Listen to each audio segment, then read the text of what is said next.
सो यहाँ पर हम लोग ये चैप्टर पढ़ेंगे mechanical properties of solid.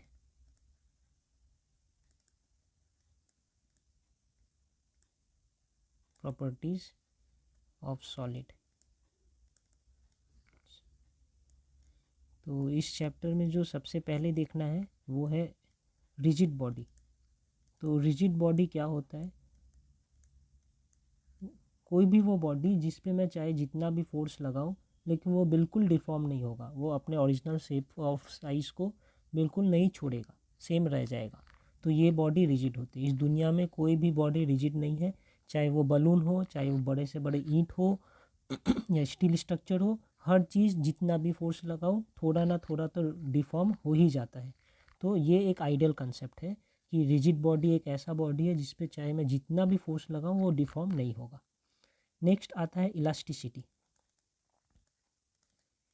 Elasticity वो प्रॉपर्टी है एक बॉडी का जिसके ज़रिए उस पे अगर मैं फोर्स लगाता हूँ तो उस बॉडी का टेंडेंसी है उस फोर्स को अपोज करना और वापस अपने शेप में और साइज़ में आ जाना। इसे इलास्टिसिटी बोलते हैं। जैसे कि मैं अगर एक रबड़ को लूँ, रबड़ क्यूब, और मैं इस पे फोर्स लगा रहा हूँ तो ये चपटा हो जाएगा। लेकिन इस बॉडी का टेंडेंसी है कि जब मैं इसे एक्सटर्नल फोर्स लगा रहा हूँ तो ये खुद भी एक आउटवर्ड फोर्स लगाएगा खुद से, और जिसके कारण जैसे ही ये वाला फोर्स हटेगा ये बॉडी खुद अपना शेप फिर से रीगेन कर लेगा। तो it is that tendency of the body by virtue of which it tends to regain its original shape and size. ये हो गया इलास्टिसिटी। तो इसके मतलब कि हर एक अप्लाइड फोर्स के अगेंस्ट में इलास्टिक बॉडी एक रिस्टोरिंग फोर्स जनरेट करता है, जिस रिस्टोरिंग फोर्स के कारण वो बॉडी खुद अपने ओरिजिनल शेप और साइज में आ जाता है। वेयर एज प्लास्टिसिटी क्या होता है? प्लास्टिसिटी वो है जिसमें ये रिस्टोरिंग फोर्स एब्सेंट होता है। अगर मैं इसे चाप दिया तो ये चपकर ऐसा चपटा ही रह जाएगा, इसमें कोई रिस्टोरिंग फोर्स नहीं है। जैसे नॉर्मल हमारे प्लास्टिक में जैसे भी मोड़ के रख दूँ वैसा ही रह जाता है, वापस अपने शेप में नहीं आना चाहता है। तो सच टाइप ऑफ बॉडी को प्लास्टिसिटी बोलते हैं, प्रॉपर्टी। ओके, अब एक बात है स्ट्रेस। ये स्ट्रेस क्या है? जैसे मैंने बोला कोई एक बॉडी है, उस पे मैंने बाहर से फोर्स लगाया, ये मैंने फोर्स लगाया है, तो ये बॉडी खुद से फिर एक इंटरनल फोर्स बाहर की तरफ लगाएगा और ये अपने शेप में आने की कोशिश करेगा। ये जो बाहर की तरफ फोर्स लगा रहा है ये रिस्टोरिंग फोर्स है। ये इलास्टिक बॉडी का प्रॉपर्टी है कि वो रिस्टोरिंग फोर्स लगा सकता है, और यही रिस्टोरिंग फोर्स को ही हम स्ट्रेस कहते हैं। तो stress is nothing but restoring force per unit area. पर यूनिट एरिया में रिस्टोरिंग फोर्स, तो हमें पता ही है ऐसे भी कि force per unit area pressure होता है, तो ये भी restoring force per unit area, इसका भी यूनिट सेम होगा। न्यूटन है ऊपर और पर यूनिट एरिया मतलब metre square, because it is restoring force per metre square per area. Restoring force per area, तो इससे पता चला कि इसका यूनिट होता है मीटर, न्यूटन मीटर -2, ये न्यूटन पर मीटर स्क्वायर, और पास्कल भी बोल सकते हैं, पास्कल। ठीक है, तो प्रेशर और स्ट्रेस में यही डिफरेंस है। प्रेशर जो हमने एक्सटर्नल फोर्स से लगाया है पर यूनिट एरिया, ये प्रेशर है, लेकिन ये बॉडी जो खुद अपने शेप को रीगेन करने के लिए जो फोर्स लगा रहा है वो रिस्टोरिंग फोर्स है, और restoring force per unit area को स्ट्रेस कहते हैं। तो स्ट्रेस और प्रेशर में यही डिफरेंस है। स्ट्रेस बॉडी जनरेट करता है इंटरनल फोर्स के कारण, और प्रेशर हम देते हैं एक्सटर्नल फोर्स के कारण। ओके, अब ये स्ट्रेस जो है ये भी 3 तरीके के होते हैं, 3 टाइप ऑफ स्ट्रेस।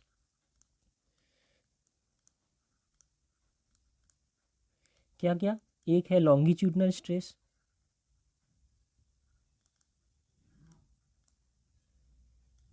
एक है टेंजेंशियल स्ट्रेस। टेंजेंशियल स्ट्रेस को मैं शियर स्ट्रेस भी बोल सकता हूँ, शियर स्ट्रेस।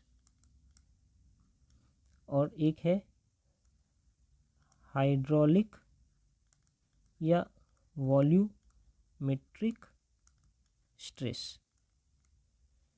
तो एक वायर लिया हूँ, अगर मैं इसे दोनों तरफ से टानूँ तो इस वायर पे स्ट्रेस लग रहा है, तो ये जो स्ट्रेस है ये लॉन्गिट्यूडनल स्ट्रेस है।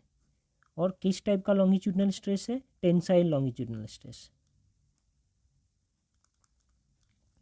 Longitudinal stress. और अगर मैं इसे दोनों तरफ से चापूँ तो ये भी एक लॉन्गिट्यूड के लेंथ के लेंथ वाइज स्ट्रेस लग रहा है, इस लेंथ अलोंग द लेंथ। तो ये भी एक लॉन्गिट्यूडनल स्ट्रेस है, लेकिन इसे कहते हैं कॉम्प्रेसिव लॉन्गिट्यूडनल स्ट्रेस। ये हो गया हमारा लॉन्गिट्यूडनल स्ट्रेस। टेंसाइल स्ट्रेस या शियर स्ट्रेस क्या है? मान लीजिए ये मेरा बॉडी है,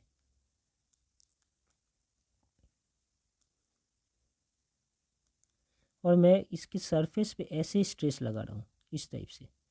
तो ये जो स्ट्रेस है टेंसाइल स्ट्रेस, ये parallel to the surface area होता है। ये सरफेस एरिया है, और ये जो मेरा स्ट्रेस है, स्ट्रेस को मैं इन जनरल सिग्मा से डिनोट करता हूँ।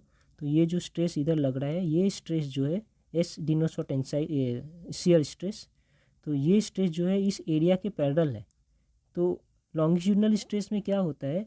लॉन्गिट्यूडनल स्ट्रेस जो ये एल से डिनोट कर सकते हैं, ये एरिया के परपेंडिकुलर होता है। कैसे?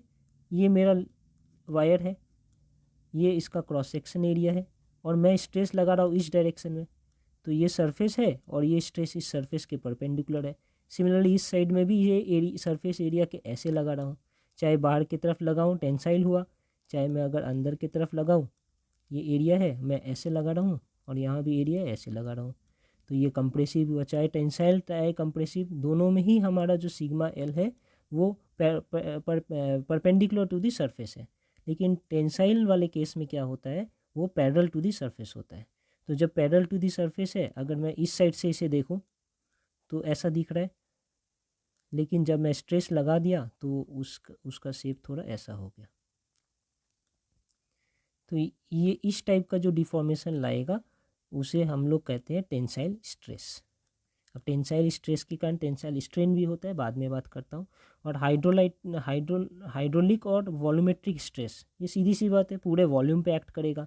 एक बॉल है, इस पे अगर मैं स्ट्रेस लगाऊँ चारों तरफ से एक साथ, ये बॉल है 3D पिक्चर, अगर स्ट्रेस लगाऊँ तो ये हो गया हाइड्रोलिक या वॉल्यूमेट्रिक स्ट्रेस। इसे मैं सिग्मा वी से डिनोट करता हूँ। तो sigma L, sigma S and sigma we, ये हो गया स्ट्रेस। अब हर एक स्ट्रेस रेस्पॉन्स करता है एक स्ट्रेन से। स्ट्रेन का मतलब कि बॉडी के शेप, साइज, लेंथ में क्या चेंज आया। जैसे कि पहले एक वायर ऐसा था, मैंने इस पर स्ट्रेस लगाया बाहर की तरफ, तो इसका लेंथ एल था, बाद में लेंथ बढ़ गया, और लेंथ में थोड़ा चेंज आया, यहाँ से इतना बड़ा हो गया। अब जो लेंथ है, लेंथ में जो चेंज आया है, ये चेंज है डेल एल।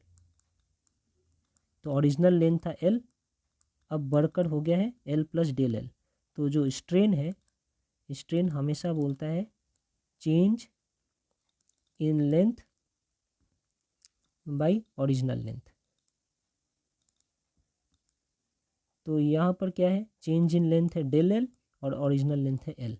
तो ये हो गया मेरा लॉन्गिट्यूडनल स्ट्रेन। जैसे कि लॉन्गिट्यूडनल स्ट्रेस होता है टेंजेंशियल स्ट्रेस या शियर स्ट्रेस और वॉल्यूमेट्रिक स्ट्रेस, सिमिलरली एक लॉन्गिट्यूडनल स्ट्रेन भी होता है, टेंजेंशियल या शियर स्ट्रेन भी होता है, और वॉल्यूमेट्रिक स्ट्रेन भी होता है।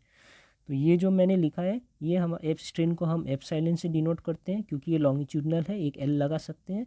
तो एप्सिलॉन या एल या strain, longitudinal strain is equals to del L by L. Okay,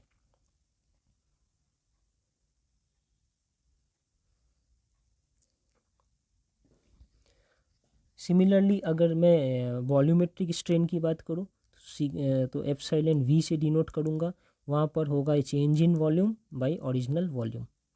और अगर मैं शियर स्ट्रेन की बात करूँ तो उसे थोड़ा समझना है। मान लीजिए पहले बॉडी ऐसा था, ऐसा, अब बॉडी जो है ये सॉलिड लाइन जैसा हो गया है। तो इसका स्ट्रेन कैसे निकालते हैं? Epsilon S, S stand for shear, shear strain कैसे निकालते हैं? ये जो लेंथ है, दिस लेंथ, इसे पकड़ सकते हैं एक्स, और ये जो लेंथ है इसे अगर मैं ले लूँ एल, तो शियर स्ट्रेन है x/L। और अगर मैं ये एंगल ऑफ डिफॉर्मेशन को एक नाम दे देता हूँ फाई, तो ये हम जानते हैं ये पर 90 डिग्री है, तो tan फाई होता है परपेंडिकुलर बाई बेस, मतलब कि tan phi is equals to x/L। तो उस अंदाज से यहाँ भी लिख सकते हैं कि ये है tan फाई। और क्योंकि अगर फाई वेरी स्मॉल है, ये भी पता है कि if phi is very small, तो tan phi equals to phi हो जाता है। तो इन दैट केस ये अप्रॉक्सीमेटली इक्वल्स टू फाई भी हो सकता है, प्रोवाइडेड मेरा ये फाई जो है वेरी स्मॉल है। तो this is the formula for shear strain. अब ये एक और बात मेंशन करता हूँ कि चाहे कोई सा भी स्ट्रेन हो, तो अगर हम अब यूनिट की बात करें तो ये स्ट्रेन का कोई यूनिट नहीं होता है, क्योंकि ऊपर भी चेंज इन लेंथ है, मतलब अल्टीमेटली लेंथ ही है। तो लेंथ बाई लेंथ, तो मीटर मीटर मीटर कैंसिल, वो यूनिटलेस। या वॉल्यूम है, मतलब metre cube by metre cube, तो इनका कोई यूनिट नहीं होता है, दे आर यूनिटलेस। ओके, तो ये हो गया हमारा स्ट्रेन। अब एक टर्म आता है हुक्स लॉ। हुक्स लॉ बोल रहे हैं कि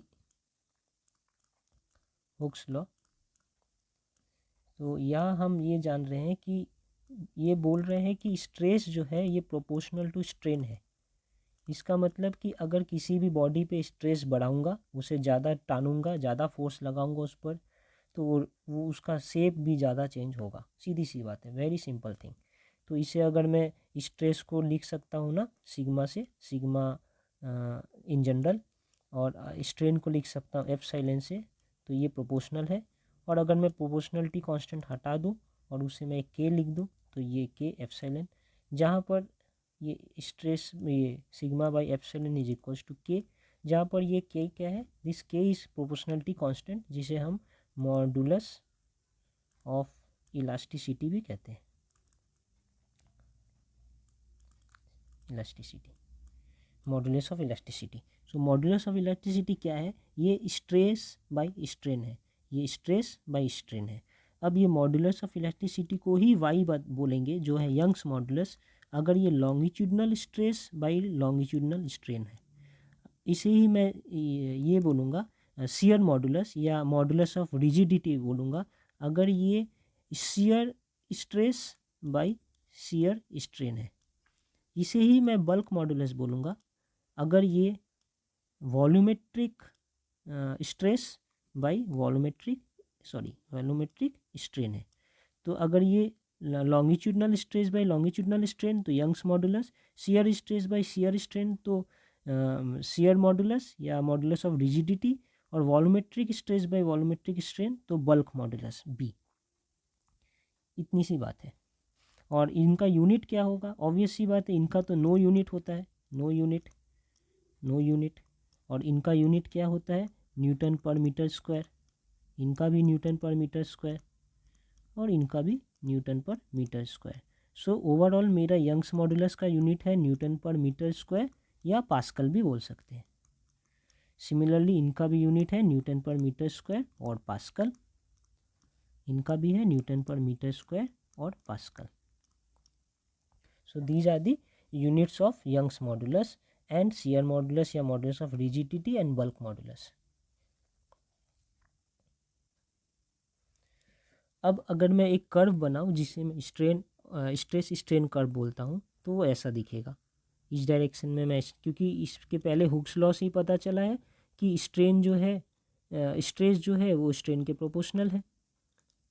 तो इस एक्सिस में अगर मैं स्ट्रेन बनाता हूँ और इस एक्सिस में अगर मैं स्ट्रेस बनाता हूँ, तो ये कर्व का नाम हो गया स्ट्रेस बाय स्ट्रेन कर्व, जो ऐसा कुछ दिखता है। एग्जाम में ये कर्व आ सकता है, आप इसके एक एक पॉइंट का कुछ नाम है, वो आप नोट कर लीजिएगा नोट से, और इस कर्व के बारे में थोड़ा स्टडी कर लीजिएगा। अल्टीमेटली ये जो रीजन है, इतने ही रीजन तक strain is proportional to stress, क्योंकि जैसे जैसे स्ट्रेन बढ़ रहा है वैसे वैसे स्ट्रेस बढ़ रहा है, जैसे जैसे स्ट्रेस बढ़ रहा है स्ट्रेन बढ़ रहा है, एक स्ट्रेट लाइन है। और इसका जो स्लोप होता है, ये लाइन का स्लोप हमें पता है ना, स्लोप मैथ में पढ़ा है, slope is equals to Y by X. तो यहाँ वाई क्या है, वाई तो है स्ट्रेस, वाई एक्सिस में स्ट्रेस है और एक्स एक्सिस में स्ट्रेन है। तो ये जो स्ट्रेस स्ट्रेन कर्व है इसका जो स्लोप होता है वो हमें क्या देता है, यंग्स मॉडुलस देता है, क्योंकि ये स्ट्रेन बाई स्ट्रेस ही तो यंग्स मॉडुलस है। ओके, सो ये भी एक जानने वाली बात है। अब सिर्फ समझने के लिए कि किसी भी बॉडी का अगर यंग्स मॉडुलस लार्ज है, बहुत बड़ा वैल्यू है, इसका मतलब क्या है कि ऊपर का स्ट्रेस जो है जिसे मैं सिग्मा से डिनोट कर सकता हूँ वो बड़ा है कंपेयर टू नीचे का स्ट्रेन डिनोमिनेटर वाले। अगर ये वैल्यू लार्ज है वाई, इसका मतलब ये बड़ा है ये छोटा है। इसका क्या मतलब होता है कि मैं बहुत ज़्यादा फोर्स लगाऊंगा या स्ट्रेस करूंगा, उसके बाद भी बॉडी में डिफॉर्मेशन जो है बहुत कम होगा। इसका यही मतलब होता है यंग्स मॉडुलस अगर लार्ज है मतलब कि ज़्यादा फोर्स लगाने पर भी डिफॉर्मेशन कम होगा। सिमिलरली अगर मेरा जी भी लार्ज है मतलब कि ज़्यादा फोर्स लगाने पे भी डिफॉर्मेशन कम होगा। तो कभी भी कोई मटेरियल मैं यूज करूँगा ब्रिज बनाने के लिए, तो मैं हमेशा ऐसा ही मटेरियल यूज करूँगा जिसका ये सारे मॉडुलस ऑफ इलास्टिसिटी है वो सब बड़े बड़े वैल्यू हो, लार्ज वैल्यू हो। So that is the thing. और यंग्स मॉडुलस वाई जो सिग्मा बाई एप्सिलॉन है उसे मैं ऐसा भी लिख सकता हूँ, फोर्स क्या है, ये स्ट्रेस क्या है, एक restoring force per unit area, तो फोर्स पर यूनिट एरिया।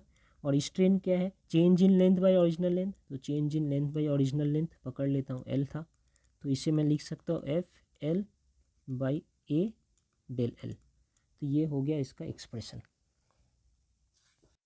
और एक बात कि अगर मैं एक रिजिड बॉडी की बात करूँ, रिजिड बॉडी किसे बोलता हूँ, जिसमें चाहे जितना भी स्ट्रेस करूँ कोई भी चेंज नहीं आने वाला, कोई भी डिफॉर्मेशन नहीं आने वाला। तो रिजिड बॉडी में सिग्मा चाहे कुछ भी हो, कोई भी वैल्यू हो, एप्सिलॉन जो है वो हमेशा जीरो ही रहेगा। तो किसी भी चीज़ में इस ऊपर कुछ भी वैल्यू है लेकिन एप्सिलॉन या नीचे वाला हमेशा ही जीरो। तो any value divided by zero means anything divided by zero क्या होता है, इन्फिनिटी। तो ये जानना है कि हमारा रिजिड बॉडी में मॉडुलस ऑफ इलास्टिसिटी जो है वो इन्फिनिटी है। और सिमिलरली अगर कुछ एकदम ढिल्ला सा बॉडी हो जैसे कि फ्लूइड, जिधर भी जितना भी दूंगा फट से स्ट्रेस दूंगा स्ट्रेन हो जाएगा, तो उस टाइप के बॉडी में वाई सिग्मा बाई एप्सिलॉन, वहाँ पे मैं स्ट्रेस बहुत छोटा दूंगा प्राय जीरो के बराबर, और स्ट्रेस स्ट्रेन जो है बहुत ज़्यादा हो जाएगा इन्फिनिटी।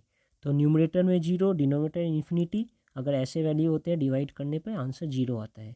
इसका मतलब कि रिजिड बॉडी आइडियल जो है उसका रिजिड ये मॉड्यूलस ऑफ इलास्टिसिटी इनफाइनाइट है। और मैं बोला भी हूँ कि अच्छे मटेरियल है वो होते हैं जिनका ये वैल्यू लार्ज होता है। तो रिजिड मटेरियल तो रिजिड बॉडी तो सबसे अच्छा बॉडी है जो मिलता ही नहीं है, आइडियल है। तो उसका इन्फिनिटी और फ्लूइड जो है उससे मैं कुछ नहीं बना सकता, कोई ब्रिज को मैं पानी से नहीं बना सकता या हवा से नहीं बना सकता, उनका यंग्स मॉडुलस जो है वो जीरो है। तो ये समझने वाली बात है। अब अगर मैं जी की बात करूं जो है शियर मॉडुलस या मॉडुलस ऑफ रिजिडिटी, तो उसे मैं लिख सकता हूँ sigma S by epsilon S.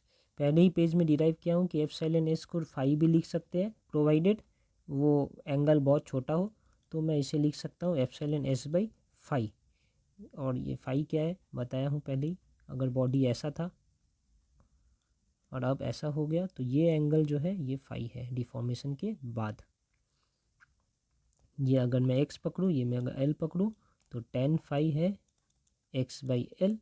और अगर ये फाई वेरी स्मॉल है तो ये हो सकता है phi, tan phi equals to phi. उस अंदाज से ये सिग्मा एस बाई फाई हुआ जी, ये मॉडुलस ऑफ रिजिडिटी या शियर मॉडुलस। ओके, फिर आते हैं बल्क मॉडुलस पे, जिसे बी से डिनोट करते हैं। बल्क मॉडुलस क्या है, ये volumetric stress by volumetric strain है। तो इसके ऊपर में लिखते हैं वॉल्यूमेट्रिक स्ट्रेस को मैं प्रेशर भी लिख सकता हूँ। तो प्रेशर क्या है, फोर्स पर यूनिट एरिया, लेकिन पूरे वॉल्यूम पे लग रहा है हर दिशा से, तो इसलिए मैं इसे प्रेशर भी लिख सकता हूँ। आप ये प्रेशर की जगह फोर्स भी लिखते हैं, force per unit area divided by volume. Okay, क्योंकि change in volume by original volume, ये क्या है असल में है कुछ नहीं, ये बी जो है sigma V by epsilon V. अब एप्सिलॉन वी को लिख सकते हैं डेल वी बाई वी, और ये वॉल्यूम है, और ये सिग्मा वी को लिख सकते हैं फोर्स पर यूनिट एरिया, और फोर्स पर यूनिट एरिया को मैं प्रेशर भी लिख सकता हूँ, डेल वी बाई वी। लेकिन एक बात है, हम एक माइनस साइन यहाँ लगा देते हैं, यहाँ लगा देते हैं। ये माइनस साइन ये डिनोट करता है कि जैसे मेरा प्रेशर इंक्रीज होगा वैसे मेरा डेल वी बाई वी जो है वो डिक्रीज होगा। ऑब्वियस सी बात है, एक बॉल है, अगर मैं उसके चारों तरफ प्रेशर ज़्यादा लगा दूँ तो इसका वॉल्यूम जो है कम ही होगा।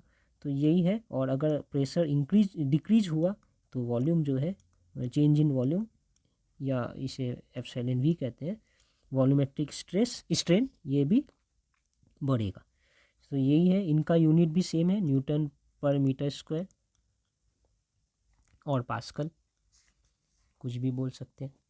ये मेरा बल्क मॉडुलस। और एक टर्म है बल्क मॉडुलस का उल्टा, दैट इज़ कॉल्ड कंप्रेसिबिलिटी। इसे हम क्या स्मॉल के से डिनोट कर सकते हैं, वो हमेशा बल्क मॉडुलस का उल्टा होता है।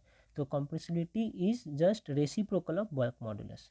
और किसी भी सॉलिड का बल्क मॉडुलस जो होता है वो ज़्यादा होता है compare to liquid and compare to gas. लेकिन उसी में कंप्रेसिबिलिटी जो है, कंप्रेसिबिलिटी, ये के क्या है, कंप्रेसिबिलिटी,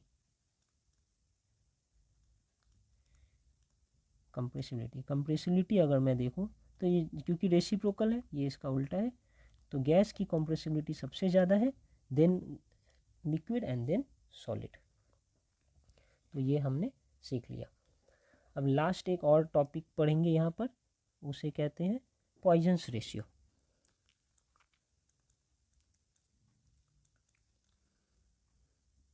अब ये पॉइजन्स रेशियो में क्या है, पॉइजन्स रेशियो बोल रहे हैं, समझने वाली बात है कि मैं एक वायर लिया हूँ, ठीक है, अगर मैं इसे इस डायरेक्शन में ऐसे और इस डायरेक्शन में ऐसे टानूँ, ठीक है, और पकड़ता हूँ, ये एक्स एक्सिस है, अगर मैं टानूँ तो इस डायरेक्शन में तो इसका लेंथ बढ़ेगा, लेकिन डायमीटर क्या होगा, अगर मैं ऐसे ऐसे टानूँगा तो इसका लेंथ तो बढ़ेगा लेकिन इसका डायमीटर क्या होगा, डायमीटर छोटा होगा। तो अगर मैं इधर से, मेरा आँख है यहाँ है, मैं ऐसे देखूँ तो ये ऐसा दिख रहा है कि इनिशियली डायमीटर इतना था और ये एक्स एक्सिस है, और अब डायमीटर जो है छोटा हो गया, ठीक है। ये जो है एक्स एक्सिस है, ये मैंने जो डॉट बनाया ये एक तीर है जो आपकी तरफ आ रहा है, ये एक्स एक्सिस, ये जो पॉइंट है, ये पॉइंट है, ये आपकी तरफ आ रहा है, ये एक्स है। तो वाई पकड़ लेते हैं, ये वाई है और ये जेड है।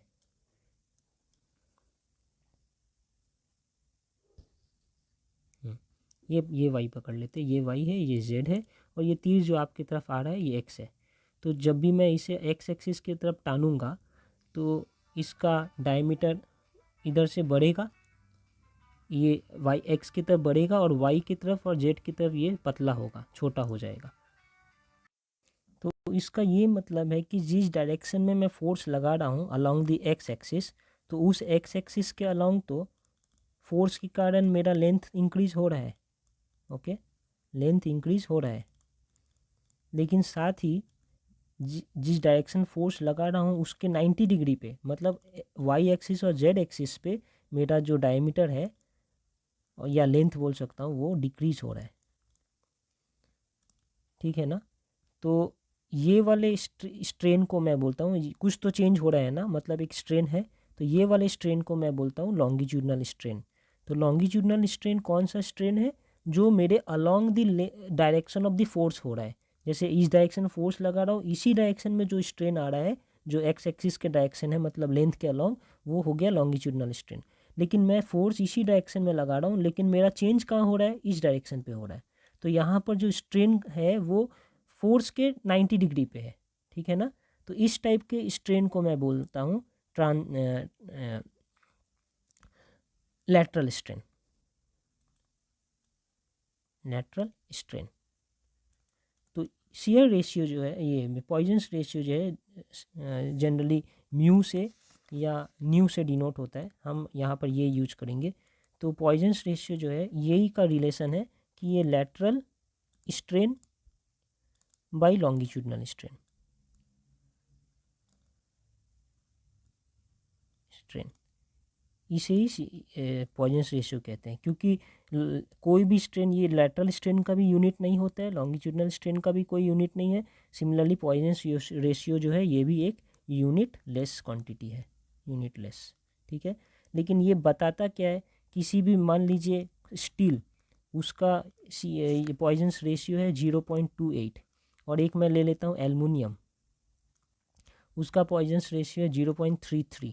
तो इसका क्या मतलब होता है, इसका मतलब ऐसे सोच सकता हूँ मैं क्या पॉइजनस रेशियो, कि अगर मैं 1 लॉन्गिट्यूडनल स्ट्रेन लगा रहा हूँ तो इसका लैटरल स्ट्रेन 0.8 है, 0.28 है। और अगर मैं 1 लॉन्गिट्यूडनल स्ट्रेन लगा रहा हूँ तो लैटरल स्ट्रेन जो है वो 0.33 है। इसका मतलब कि किसी स्टील के वायर को अगर मैं टान कर 1 मीटर बढ़ा दूंगा या थोड़ा लंबा कर दे रहा हूँ तो उसका जो डायमीटर है वो कम चेंज हो रहा है कंपेयर टू एल्युमिनियम। मतलब एक स्टील का वायर है, इसे मैं टान के मान लीजिए 10 सेंटीमीटर बड़ा कर दिया, और सेम थिकनेस का एक एल्युमिनियम का वायर है, उसे मैं टान कर 10 सेंटीमीटर बड़ा कर दिया। तो स्टील वाले में जो डायमीटर का डिक्रीज है वो कम होगा कंपेयर टू एल्युमिनियम वाले में। ये डिनोट करता है वैल्यू। तो अब आप बताइए कि हम कौन सा यूज़ करेंगे कोई भी स्ट्रक्चर बनाने में, स्टील या एल्युमिनियम? तो ऑब्वियस सी बात है स्टील, क्योंकि इसका पॉइजनस रेशियो छोटा है। तो वाई जी और बी जितना बड़ा होगा उतना अच्छा है, गुड फॉर कंस्ट्रक्शन। ठीक है ना, हम चाहते हैं जिसका भी वाई जी बी बड़ा है, इसका मतलब कि उस पर मैं ज़्यादा फोर्स लगाऊंगा लेकिन डिफॉर्मेशन कम होगा। और पॉइजनस रेशियो के केस में जितना छोटा पॉइजनस रेशियो होगा उतना ही अच्छा है। इसका मतलब ये है कि हर बार जो मैं लॉन्गिट्यूडनल स्ट्रेन हो रहा है उस पर, उस लॉन्गिट्यूडनल स्ट्रेन के वजह से लैटरल स्ट्रेन पे असर कम पड़ रहा है।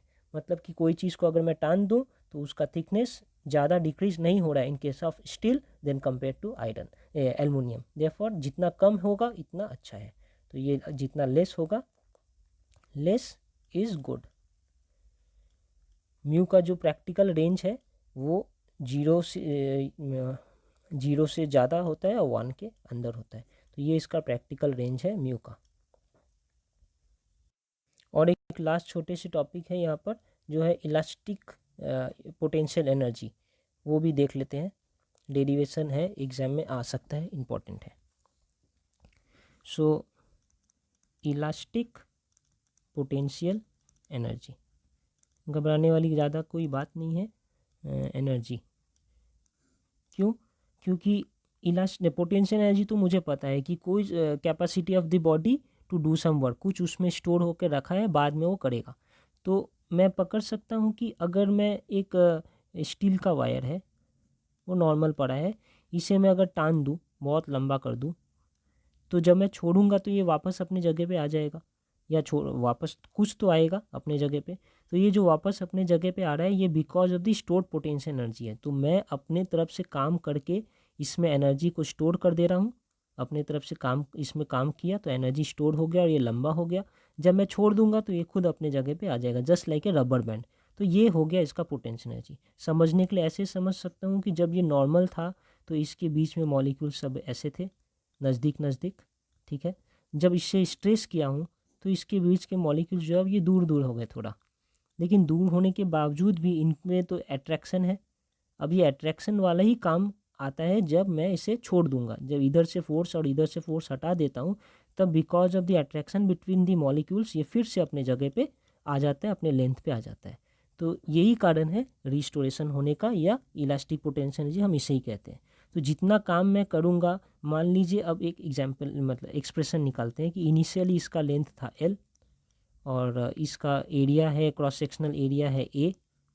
मैंने इसे कैपिटल L, हाँ सॉरी, इनिशियल लेंथ है कैपिटल L और एरिया है क्या A। मैंने इसे मान लीजिए टान कर थोड़ा इतना बड़ा कर दिया हूँ, थोड़ा सा। ये जो नया लेंथ है वो है L, छोटा ये वाला। तो टोटल लेंथ कितना हो गया? टोटल लेंथ हो गया L प्लस स्मॉल l, ये हो गया मेरा। इसे टान कर इतना बड़ा करने के लिए हमने जो फोर्स लगाया था, पकड़ लेते हैं, वो फोर्स है F। ओके, तो अगर ऐसा ऐसे है तो वर्क डन क्या होगा हमें पता है, वर्क डन इक्वल्स टू कुछ नहीं, फोर्स इनटू डिस्प्लेसमेंट। ठीक है, तो यहाँ पर ऐसा भी लिख सकते हैं DW छोटा work done is equals to छोटा फोर्स इनटू छोटा डिस्प्लेसमेंट।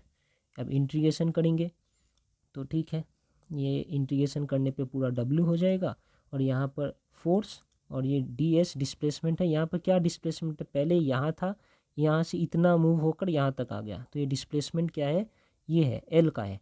तो यहाँ पर मैं डिस्प्लेसमेंट लिखूँगा, डिस्प्लेसमेंट जो है वो dl से डिनोट करता हूँ, ds की जगह dl लिख देता हूँ। ये 0 to l ये रेंज है इस डिस्प्लेसमेंट का, स्मॉल एल, हाँ 0 to स्मॉल एल ये रेंज है डिस्प्लेसमेंट का, ठीक है। अब फोर्स पे आते हैं। y पता है, y equal Young's modulus equals to force per unit area divided by del L by L. यहाँ पर तो फोर्स एफ ही है, एरिया ए ही है, लेकिन डेल एल जो चेंज इन लेंथ है वो स्मॉल एल था, और जो ओरिजिनल लेंथ है ये वाला वो कैपिटल एल है। तो मैं ऐसे लिख सकता हूँ, और यहाँ से क्या मैं लिख सकता हूँ, एफ बाई ए और small L by capital L, ये वाई है। तो मेरा एफ क्या होगा, एफ होगा Y A small L by capital L. तो यही वैल्यू मैं यहाँ पे प्लेस करूँगा, वाई ए स्मॉल एल यहाँ लिख देता हूँ अंदर, small L by capital L, और ये स्मॉल एल यहाँ लिखा हूँ क्योंकि ये डी एल के संग इंटीग्रेट होगा 0 to l। अब हमें पता है integration of x D x जो होता है ये होता है एक्स स्क्वायर बाई 2। तो सेम यहाँ पर Y A by L integration of L D L होगा एल स्क्वायर बाई 2, और इस पे रेंज लगाएंगे 0 से स्मॉल एल का, ठीक है। इसे सॉल्व करके आएगा ये Y A L by L square by 2 और कुछ नहीं, ठीक है। तो इसे मैं फिर से रीअरेंज करके क्या लिख सकता हूँ, हाफ वाई ए, उसके बाद एक कैपिटल एल और लगा देता हूँ अपने तरफ से, तो नीचे भी एक कैपिटल एल होना चाहिए, और ये कैपिटल एल है तो ये स्क्वायर भी लिख दे रहा हूँ, एक एल स्क्वायर यहाँ सब आ गया। ये एल बाई एल स्क्वायर क्या है, यही तो है मेरा एफसाइलन, बोल सकता हूँ एफसाइलन स्क्वायर, क्योंकि एफसाइलन ही है। एफसाइलन क्या होता है, चेंज इन लेंथ जो है small L divide by cap पूरा फुल लेंथ जो ओरिजिनल लेंथ वो जो है कैपिटल एल, तो इसका ही तो स्क्वायर ये होगा। तो मैं इसे लिख सकता हूँ 1/2 वाई, और ए एल क्या है, ए मतलब क्रॉस सेक्शनल एरिया, एल मतलब लेंथ मतलब ओरिजिनल वॉल्यूम जो था, तो 1/2 Y, A V for volume, epsilon square, ये है मेरा वर्क डन। ओके, फिर से एक बार नेक्स्ट पेज में जाते हैं और यहाँ लिख देते हैं कि वर्क डन जो हमने निकाला है वो है 1/2 वाई वी एप्सिलॉन स्क्वायर, ठीक है। तो इतना काम करना पड़ा इस वायर को ये लेंथ से बढ़ाकर ये लेंथ लगाने में, तो जितना काम मैंने किया है उतना ही एनर्जी इसमें स्टोर होगा। तो मैं बोल सकता हूँ कि जो एनर्जी स्टोर्ड है, या इसे ऐसे बोलते हैं elastic potential energy, elastic potential energy को यू से डिनोट करते हैं, यू भी इतना ही होगा, इतना ही एनर्जी स्टोर्ड है 1/2 F Y V epsilon square. This is the elastic potential energy stored in this body.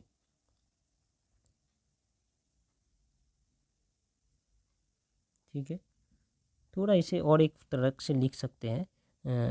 देखिए ये वाई को तो मैं लिख ही सकता हूँ ना, वाई को कैसे, सिग्मा बाई एप्सिलॉन। तो मैं अगर इसको ऐसे लिखूँ U equals to half Y को लिख देता हूँ सिग्मा बाई एप्सिलॉन, वी तो वी है और एप्सिलॉन स्क्वायर, तो ये एक यहाँ से एप्सिलॉन और ये एप्सिलॉन कट जाएगा, तो ये हो जाएगा 1/2 सिग्मा एप्सिलॉन और वी। तो ये भी एक फॉर्म है इसे लिखने का। तो ये यू जो है ये है इलास्टिक पोटेंशियल एनर्जी। अब एक और एक टर्म है इलास्टिक पोटेंशियल एनर्जी डेंसिटी, ठीक है, घबराने वाली बात नहीं है, बस एक डेंसिटी वर्ड या ऐड हो गया है, इलास्टिक पोटेंशियल एनर्जी डेंसिटी। इसे हम डिनोट करते हैं स्मॉल यू से, और ये कुछ नहीं है कैपिटल यू बाई वी। तो ये डेंसिटी जो है वॉल्यूम से डिवाइड करें, तो इस यू को अगर वी से डिवाइड कर दूंगा तो ये आएगा ना 1/2 सिग्मा एप्सिलॉन, तो और छोटा ही सा हो गया ये। तो एनर्जी है ये, पोटेंशियल एनर्जी मतलब यू एनर्जी है, एनर्जी का यूनिट जूल होना चाहिए, और ये जो स्मॉल यू है ये एनर्जी डेंसिटी है, मतलब एनर्जी पर यूनिट वॉल्यूम, तो ये जूल पर मीटर क्यूब होना चाहिए इसका यूनिट, तो वही है इसका unit joule per metre cube, इसका यूनिट डेंसिटी। ओके, और कुछ काम की बातें याद रखनी है, जैसे कि जो हमारा एप्सिलॉन ये म्यू है, पॉइजन्स रेशियो, इसका आइडियली इसका रेंज है थ्योरेटिकली, मतलब थ्योरेटिकली इनका रेंज जो है वो